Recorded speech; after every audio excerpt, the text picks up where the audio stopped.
အားလုံးပဲမင်္ဂလာပါကျွန်တော်တို့ကိုတူရပါဒီနေ့ကျွန်တော်ပြောပြချင်တဲ့အကြောင်းအရာလေးကတော့ကျွန်တော်တငယ်ချင်းတွေမိတ်ဆွေတွေကပြောနေကြပါသူတို့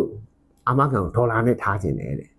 ဟာဒေါ်လာနဲ့ထားခြင်းတယ်ငါဒေါ်လာနဲ့ထားလို့ရမှာမင်းတို့ inflation အရာငါတို့ကအာမခံပြန်ရတာမတန်ဘူးတို့ okay ဟုတ်ပြီအဲ့ဒါဆိုရင်ပထမဆုံးတစ်ချက်ကျွန်တော်တို့ကပြောပြချင်တာကမြန်မာနိုင်ငံထဲမှာဒေါ်လာဒီတရားဝင်ကြိုင်ဆောင်ဝင်မရှိပါဘူးတခြားဒေါ်လာမှမဟုတ်ပါဘူးမြန်မာနိုင်ငံငွေကြေးကလွယ်ကျန်တဲ့ငွေကြေးတွေတရားဝင်ကြိုင်ဆောင်ဝင်မရှိပါဘူးကျွန်တော်တို့လက်ဝယ်တွေ့ရှိရင်ဒါပုံမှန်နဲ့တက်ပြီးတော့တရားစွဲခံရနိုင်တယ်နောက်တစ်ခုကကြတော့ဗာလဲဆိုတော့ဒီကြိုင်ဆောင်ဝင်မရှိတဲ့အတွက်အာမခံကုမ္ပဏီတွေကဘယ်လက်ခံရဲမလဲသူတို့ကရောယူပြီးသွားရင်သူတို့ရဲ့ဘဏ်မှာအပ်မရမဲ့တူတူသူတို့ရဲ့ save ထဲမှာတင်ထားမလို့မျိုးသူတို့လက်ခံထားမလို့မျိုးသူတို့မှာသွားပြီးတော့မှအလုပ်ရှုပ်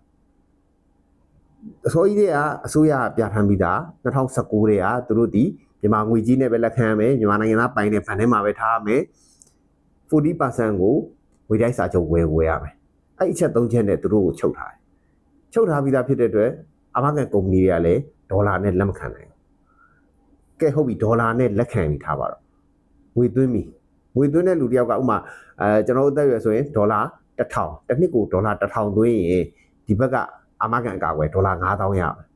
။ Okay ကိစ္စမရှိဘူးဒီနှစ်မှာဒေါ်လာ2000သေးဖြစ်နေတဲ့အတွက်သူကဒီ1030နဲ့ဝယ်သွင်းလိုက်တယ်။နောက်ဒုတိယနှစ်ရောက်တော့ဒေါ်လာနှစ်ဆတက်သွား4000မှာသူကဒေါ်လာ1000ဝယ်ပြီဆိုတော့ဒေါ်လာ1000အတွက်တစ်ခါသူက340ကုန်ပြီလေ။တတိယနှစ်မှာဒေါ်လာ6000ဖြစ်သွားပြီဆိုရင်သူ360ကုန်ပြီပေါ့။အနောက်စတုထနှစ်ကျတော့တစ်ခါဒေါ်လာပြန်ဆင်းသွား3000ဖြစ်သွားတယ်။အဲ့ဒါဆိုရင်သူဒီ330ကုန်ပြီ။ဆိုလိုချင်တာက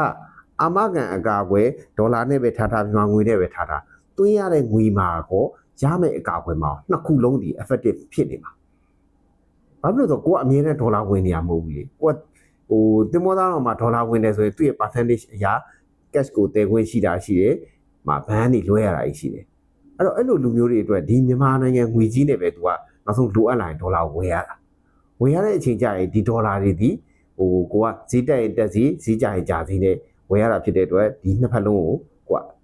ဒီ effect ရှိတာပေါ့နော်သူ့ရဲ့ဒီ inflation effect ကတော့ရှိနေရဖြစ်တဲ့အတွက်ဒေါ်လာနဲ့ထားလဲတိတ်မထူပါဘူးနောက်တစ်ချက်ကတော့ဟုတ်ပြီမြန်မာနိုင်ငံကိုဒေါ်လာနဲ့ထားတဲ့အာမခံကြီးရှိတယ်ဆိုရင်တော့မှဒါဒီ sanction လောက်ထားတာဒီတရားမဝင်ငွေကြေးဖြစ်တဲ့အတွက်ပို့ပြီးတော့အမှုကြီးသွားနိုင်ပါတယ်အဲ့လိုမျိုးဖြစ်တဲ့အတွက်ဒါမိတ်ဆွေတို့သိအောင်ကျွန်တော်တို့ကပြောပြခြင်းဖြစ်ပါတယ်တချို့ကလည်းဒီအကြောင်းတွေပြောပြခြင်းမှလည်းပြောပြပါလိမ့်မယ်ကျွန်တော်တို့လွတ်လပ်စွာမေးနိုင်ပါတယ်ကျွန်တော်ကတော့တေချာလေးကိုတီးတဲ့လောက်ကိုနားလည်လောက်လေးရှင်းပြပေးမှာဖြစ်ပါတယ်အားလုံးကိုကျေးဇူးတင်ပါတယ်ခင်ဗျာ